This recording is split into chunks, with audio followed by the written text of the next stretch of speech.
Die Here sê, moenie bang wees nie, ek beskerm jou. Jou beloning sal baie groot wees. Mag daar vir julle genade en vrede en oorvloed wees, deur julle kennis van God en van Jesus ons Here. Amen. Ons skriflesing is vanmôre uit die Ou Testament en ons gaan saam lees uit die baie bekende Prediker 3, vers 1 tot 17. Elke ding het sy vaste tyd. Elke ding in hierdie wêreld het sy tyd. Daar is 'n tyd om gebore te word, 'n tyd om te sterwe, 'n tyd om te plant, 'n tyd om plante uit te trek, 'n tyd om 'n lewe te neem, 'n tyd om 'n lewe te red, 'n tyd om af te breek en 'n tyd om te bou, 'n tyd om te huil en 'n tyd om te lag, 'n tyd om te treur, 'n tyd om van blydskap te dans, 'n tyd om klippe weg te gooi, 'n tyd om hulle bymekaar te maak, 'n tyd om te omhels en 'n tyd om weg te bly van omhelsing af, 'n tyd om aan te skaf en 'n tyd om te laat wegraak, 'n tyd om te spaar, 'n tyd om weg te gooi, 'n tyd om te skeer en 'n tyd om toe te werk, 'n tyd om stil te bly, 'n tyd om te praat, 'n tyd om lief te hê, 'n tyd om te haat, 'n tyd vir oorlog, 'n tyd vir vrede. Wat kry die mens vir die werk waarmee hy hom vermoei? Ek het gesien dat God aan die mens 'n taak gegee het om hom mee besig te hou. God het elke ding gemaak dat dit pas in 'n bepaalde tyd, maar hy het ook aan die mense besef gegee van die onbepaalde tyd. En tog kan die mens die werk van God van die begin tot die einde nie begryp nie. Ek het oor die insig gekom dat daar vir 'n mens niks beter is as om vrolik te wees en die goeie van die lewe te geniet. Dat die mens kan eet en drink en onder al sy arbeid nog die goeie kan geniet, dit is ook 'n gawe van God. Ek het tot die insig gekom dat wat God doen blywend is. Jy kan daar niks byvoeg nie en jy kan daar niks van wegneem nie. God doen dit sodat die mens vir hom ontzag sal hê. Wat is, was reeds, wat kom was ook al reeds. God laat weer gebeur wat vroeër gebeur het. Verder het ek in hierdie wêreld gesien, waar daar reg moet geskied, is daar onreg. Waar daar geregtigheid moet wees, is daar oortreding. Ek het by myself gedink, God spreek reg oor die regverdige en die onregverdige. Daar is 'n tyd vir elke saak, ook vir wat in die regspraak gebeur. Ons lees net tot sover. Ons tema is vanmôre, wat maak ek met my tyd? Ek dink jy sal saam met my stem, dat hierdie teksgedeelte tog een van die blywendste tekste vir enige mens is. Dit maak nie saak hoe hard ons in die lewe stry en stoei om ons dinge binne 'n bepaalde tyd en kalender en uur te doen nie. God bepaal hoe dinge gaan gebeur. Natuurlik het ons ook keuses in die lewe en dit speel ook altyd 'n groot rol. Alles in God se tyd en by God is tyd en ewigheid presies dieselfde ding. Daar's 'n paar areas in ons lewens waarmee ons vrygewig moet wees. Maar een ding wat elkeen van ons skaars staan het, is tyd. En dan verwag God nog van my om 'n goeie rentmeester te wees van my tyd. En my tyd is so min. Dis amper die standaard antwoord wanneer jy mense iets vra. En dan antwoord hulle, ons het eenvoudig net nie tyd nie. Of, as ons net die tyd gehad het. Baie dikwels in gesprekke die afgelope paar weke, het mense gesê, die tyd vlieg. Hulle kan nie glo die jare so gou verby nie. Alles draai om tyd. En die besigheidsman sal altyd sê, tyd is geld. Die wonderlikste van alles is, elkeen van ons het presies dieselfde tyd. Ons jaag net so daardeur en probeer soveel in elke minuut indruk. Ons God is so regverdige God. Vir elkeen van ons stel hy aan as 'n rentmeester oor presies dieselfde tyd.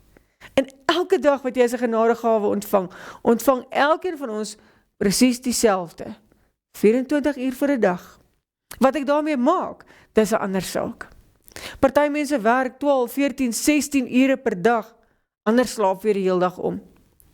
As jy die gemiddelde westerse mens is jou lewensverwagting so 28.105 dae of andersins 77 jaar.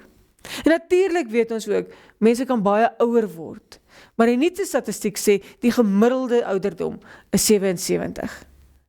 Dit klink maar baie, maar dink ook so daaraan, as jy nou 30 is, het jy nog net so 17.155 dae oor. As jy 40 is, het jy 13.505 dae. As jy 60 jaar is, het jy so 6.205 dae. Jou en my tyd is min.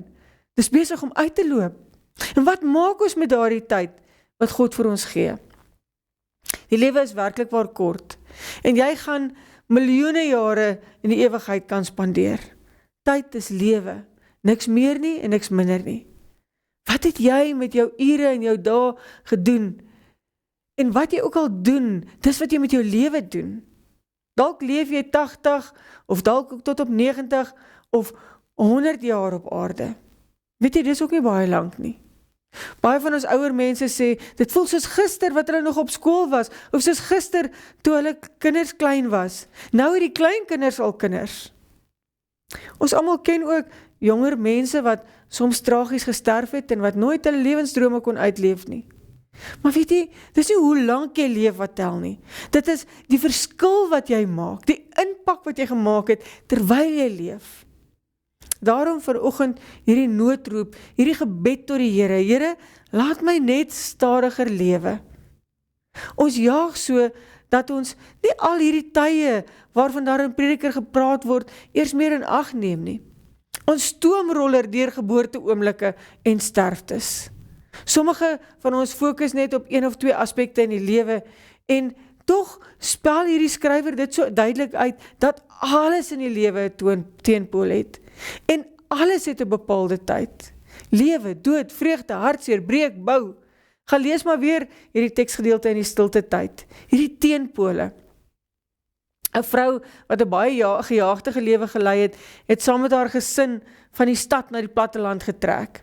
En hierdie gesin het ooreengekom om hierdie stresvlakke en hierdie spanning te verminder wat hulle in die stadslewe geleef het, deur 'n gemaklike lewenstyl aan te neem daar op die plaas. En eendag kom een van die bure daaraan en sy sien so iets op die gesin se kennisgewing word. En sy vra daaroor en hierdie ma wat nou uit die stad uit plaas toe getrek het, sy sê, dit is 'n gedig wat verteenwoordig hoekom ons hierheen getrek het. Die gedig begin met, Here, laat my net stadiger lewe. Maar ek het nog nie tyd gehad om die res te lees nie. Jy sien, tyd is jou waardevolste besitting. Dit wat jy het. En jy is 'n rentmeester daarvan. God vertrou vir jou daarmee. En wat doen jy met dit? Tyd is ver meer belangrik as geld. Jy kan altyd meer geld kry, sê hulle, maar jy kan nie altyd meer tyd kry nie. Tyd is jou lewe. En elke keer wat jy net sinneloos voor 'n simpel TV-program of 'n fliek gesit het wat niks betekenis het nie, dan sê ons, what a waste. Dis verlore tyd. Jy het 'n deel van jou lewe gespandeer op iets wat jy nooit weer sal terugkry nie. Jy kan nie jou tyd stoor nie, jy kan dit nie bank nie, jy kan dit nie gaan bære om eendag te gebruik nie. Elke dag word daar weer 24 splinternuwe ure in jou dag gedeponeer. Wat maak jy met jou tyd wat God aan jou toevertrou het? En natuurlik het almal van ons daardie lui dae of lui oomblikke wat ons net niks wil doen nie. Die probleem kom in as ons dit sien as rus. Baie van ons het al teruggekom van vakansie af en agtergekom dat ons nooit gerus het nie. Ons het nie ons tyd reg benut nie. Dit is nie weg van die huis af wat vir jou die rus gee nie.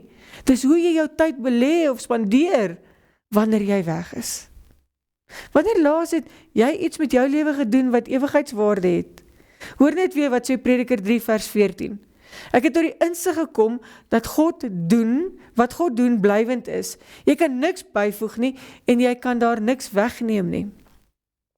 Wanneer laas het jy dan ook so iets blywend gedoen tot eer van die Here wat jy voel, Here, in hierdie oomblik wil ek so lank as moontlik vertoef. Ek wil niks byvoeg nie en ek wil niks wegneem nie. Dit is perfek soos dit is. Laat my toe om hierdie oomblik saam met U te geniet. Maar ons jaag deur die oomblikke. Tyd vlieg by ons verby, of is dit ons wat verby tyd vlieg? God wil jou daar hier op aarde vir sy doel gebruik. Maar meeste van ons is so besig met die harde werklikheid daar buite, dat hulle nie eers tyd maak vir God nie. En hoe belaglik is dit om nie te dink oor alles wat om ons aangaan nie. Jesus leer ons, en hy leer ons bid, hy sê vir ons, laat U wil geskied, laat U koninkryk kom.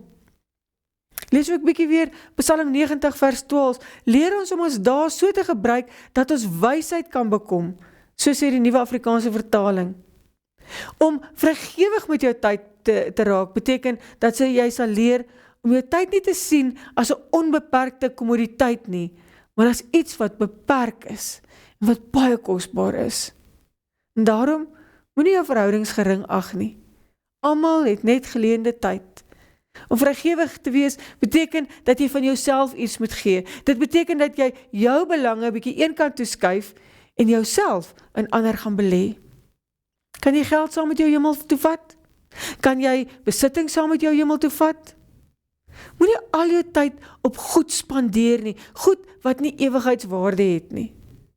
'n Goeie rentmeester van tyd leef met die regte perspektief. Die waarheid is dat jy baie meer in beheer van jou kalender is as jou omstandighede. Tyd vlieg, maar onthou, jy is die navigator daarvan. En soms wil ons hierdie indruk skep of leef met hierdie illusie dat ek nie 'n keuse het as om te doen wat ek doen en dat ek nie beheer van my lewe en in beheer van my tyd is nie. Maar weet jy, dis nie waar nie. Niemand hou 'n geweer teen jou kop nie. Jou keuses beheer jou lewe. Jou keuses beheer jou tyd ook. Jy kry altyd tyd vir die dinge wat vir jou belangrik is. Charles Burton se gesegde was altyd, jy sal nooit tyd kry vir enige iets nie. As jy tyd wil hê, dan moet jy tyd maak. As jy passievol is oor iets, maak dit nie saak wat dit is nie. Jy sal tyd daarvoor vind. Die vraag is seker dan, waaroor is jy passievol in die lewe? Wat is jou perspektief op die lewe? Jakobus 4 vers 13 en 14 sê vir ons, kom nou julle wat sê, vandag of môre sal ons na die stad toe, of daai stad toe gaan, en 'n jaar lank daar bly, ons sal sake doen en wins maak. Julle weet nie eens wat julle lewe môre vir julle inhou nie. Julle is soos die oggendmis, dis vir 'n rukkie sigbaar, en dan is dit weer weg. Soos dit geskrywe in die Nuwe Lewende Vertaling. Gaan jy jou lewe belê, of gaan jy dit net spandeer? Wat is jou perspektief op die dinge wat saak maak in die lewe? Is dit God se perspektief? Belê jy jou lewe sodat die vrug van jou arbeid miskien vir ewig daar sal wees? Of spandeer jy maar net jou dae om dinge te doen om te oorleef? Weet jy, God stel jou aan as rentmeester van jou eie tyd. Niemand anders kan dit vir jou bestuur of bestee nie. Kan ek vanoggend vir jou geheim vertel? Al die goed wat jy doen, God verwag dit nie van jou nie. Dit klink nogal erg, nie? Daar is soveel dinge wat ons doen en aanpak, wat glad nie God se wil is vir ons nie. Wat doen jy, wat nie God se wil is vir jou nie? Kry weer 'n nuwe perspektief op jou lewe. Leef vir die dinge wat meer ewigheidswaarde het. En hier is 'n besluit wat jou perspektief sal verander. Dink bietjie oor hierdie vraag. Het ek 'n balans tussen werk en rus, skedule en verhoudings, dissipline en aanpasbaarheid, tydelike en ewige beleggings met my tyd? Gaan jy jou lewe belê in God of gaan jy dit sommer maar net spandeer? Want 'n goeie rentmeester van tyd leef met die regte doel. Jy kan die perfekte plan hê, maar as jou leer teen die verkeerde muur staan, dan gaan jy nie uitkom waar jy veronderstel is om uit te kom nie. As jy die verkeerde doel in die lewe nastreef, dan sal jy totaal en al in die verkeerde rigting hardloop.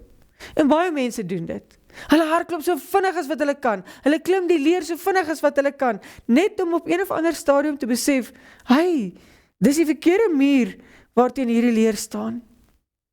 Hierdie goed moes my tevrede maak, maar dit het nie.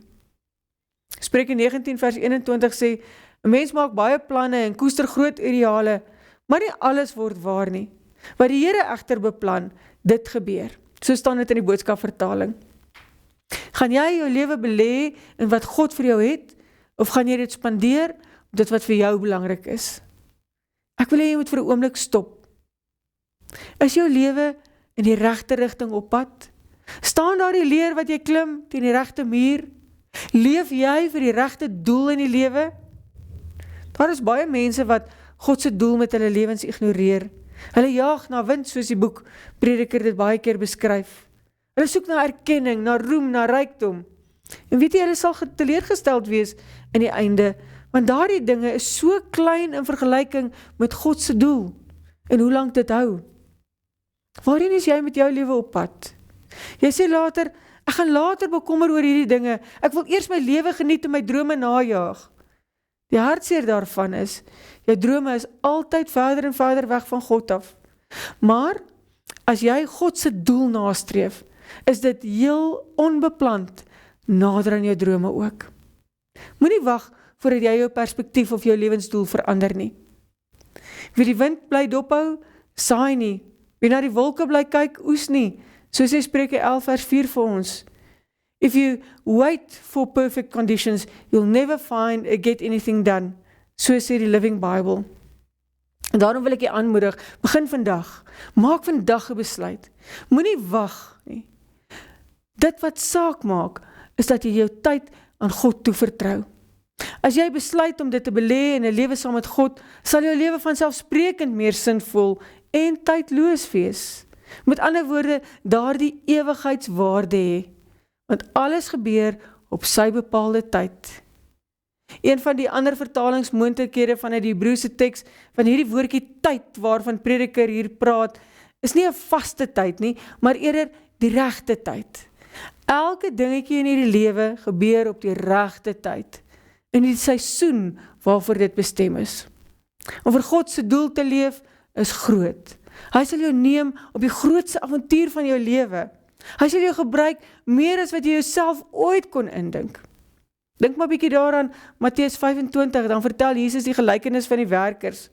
Elkeen moes die beste maak van wat die eienaar aan hulle toevertrou het. Een van hulle het niks daarmee gemaak nie. Hy het die opdrag wat die eienaar vir hom gegee het nie uitgevoer nie. Maar een het die beste gemaak met dit wat hy gekry het. En ek dink, dit is hoe God vir jou en vir my ook wil prys, as ons dae, ons tyd, ons geld, alles reg belê het volgens God se wil. Matteus 25 vers 21 gaan antwoord hierdie eienaar hom en hy sê, uitstekend, jy's regtig 'n goeie werker op wie mens kan staat maak. Jy het eintlik maar net 'n bietjie geld, of ons kan in hakkies tyd sit gehad om na te kyk, maar jy het dit goed gedoen. Eendag sal ek vir jou baie meer gee om na te kyk. Kom, wees saam met my bly, want jy is 'n ware vriend, ook in die boodskapvertaling. Leef jy vir die regte doel? Jaag jy die regte dinge in die lewe na? Leef jy met 'n doel om vir God se koninkryk 'n verskil te gaan maak? God vertrou jou as rentmeester met sy tyd. Die vraag waarmee jy vandag moet worstel is, wat maak jy met daardie tyd? Amen. Kom ons bid saam. Here, U loop vanoggend saam met ons hierdie pad. U kom gee vir ons lewe, 'n nuwe uitkyk oor die lewe. Ons is vandag hier om een rede en dit is oor U. Dit alles gaan net oor U. Ons kom hoor wat U vir ons sê, Here. En Here, U ken vanoggend elkeen se seer wat mense met U wil deel. Dalk is dit vreugde, dalk is dit dankbaarheid. Ons bid dat U deur die woord vandag, Here, en ons sal insny en die woord sê dat ons onsself moet kom gee as 'n lewende en heilige offer. Ons kom vanoggend en ons stel onsself beskikbaar as U kanale, as U vervoermiddel vir die woord in die wêreld. Laat ons die tyd wat U vir ons gee, altyd benut tot U eer. Amen. Ontvang nou die seën van die Here. Mag die liefde van die Here Jesus Christus ons na hom toe trek. Mag die krag van die Here Jesus Christus ons sterk maak in sy diens.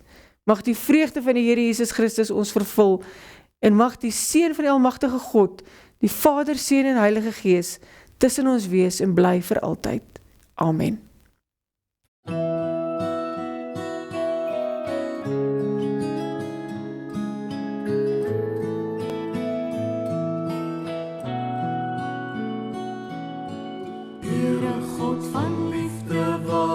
Ook mag gaan, vir ons in die skadu by U staan. Hoor ons elk gebede, hoor ons loflied styg as ons aan U ons dank betoon. Here, U genade het ons hier behou, in die hand van liefde vastgehou, word nooit van ons weg.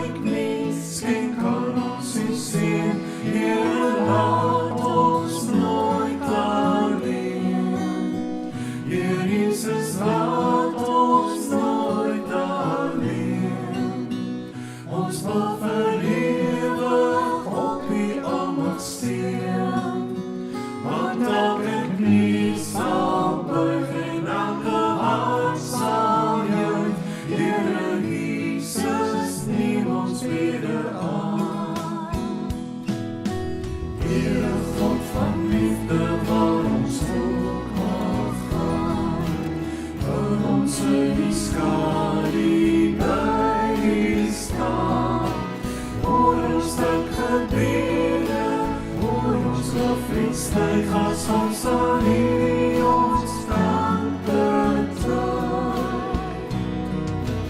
Heer, die genade het ons hier bewoon.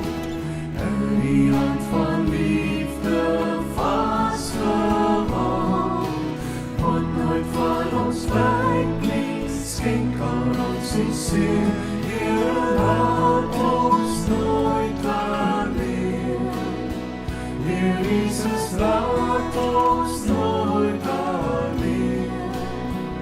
Ons sal vir ewig op U mag seer, want elke knie